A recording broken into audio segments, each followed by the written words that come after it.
ici comme un habitat majoritairement informel et qui est généralement dépourvu des infrastructures de base nécessaires au bon fonctionnement des services collectifs.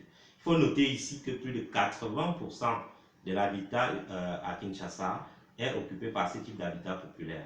L'habitat aménagé, donc, les constructions qui s'établissent sur des parcelles où des travaux de viabilisation ont permis de les relier au réseau d'infrastructures. Dans cette photo, on peut donc voir ces deux types d'habitats qui se mettent en place à Kinshasa. Donc, la photo du dessus, c'est une commune périurbaine, la commune d'Ensélé, où on a une étendue avec la mise en place de nouveaux quartiers dans cette commune, où on a majoritairement un habitat populaire. Alors qu'en dessous, nous avons la cité Laurent Désiré Kabila qui se trouve dans la commune de Mongafula. Alors, notre recherche a été, on va dire, conduite par deux questions fondamentales. La première était de savoir pourquoi et comment la périurbanisation résidentielle se met en place à Kinshasa.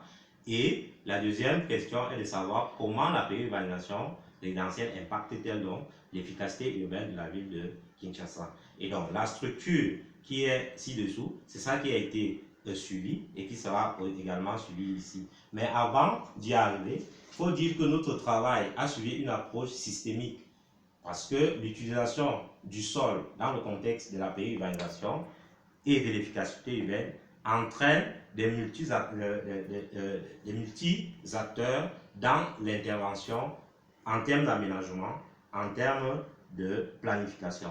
Alors, cela exige aussi des compétences multidisciplinaires. Donc, dans cette thèse, il a fallu avoir des compétences en aménagement du territoire, en géographie, en urbanisme, mais aussi en télédétection.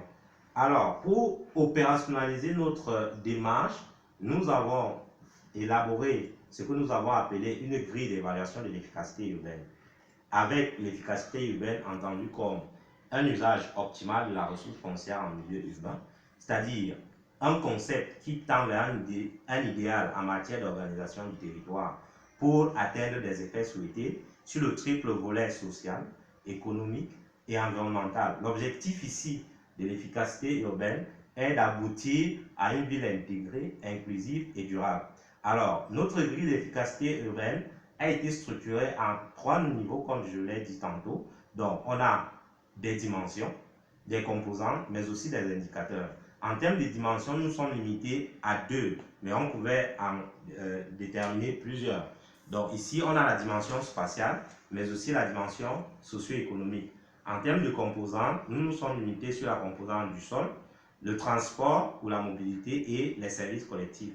Nos indicateurs sont donc des éléments tels que la superficie, les densités d'occupation du sol ou les densités démographiques, mais aussi la fragmentation. Nous avons également des coûts, la durée, les distances, mais aussi la facilité d'accès aux services collectifs. Alors, la ville de Kinshasa en soi est constituée sur le plan administratif de 24 communes et occupe une superficie d'environ 9 965 km². Il faut noter ici que c'est la capitale politique de la République démocratique du Congo. Mais on va aussi noter que la partie agglomérée est incluse dans une superficie d'environ 2000 km². Donc, en considérant une superficie de 2000 km² à partir du centre-ville, on est sûr qu'on a circonscrit l'agglomération urbaine de Kinshasa. Alors, sur le plan méthodologique, nous avons adopté une combinaison de méthodes dans le cadre de notre recherche doctorale.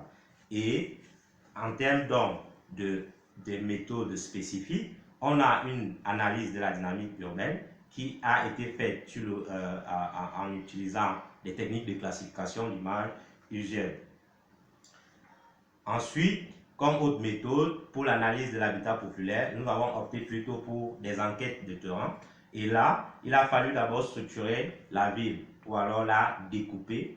Et nous avons découpé dans la ville en 3 zones, une partie centrale, la banlieue, mais aussi une partie périurbaine. Donc au final, pour l'analyse de l'habitat populaire, nous avons échantillonné jusqu'à 1400 ménages.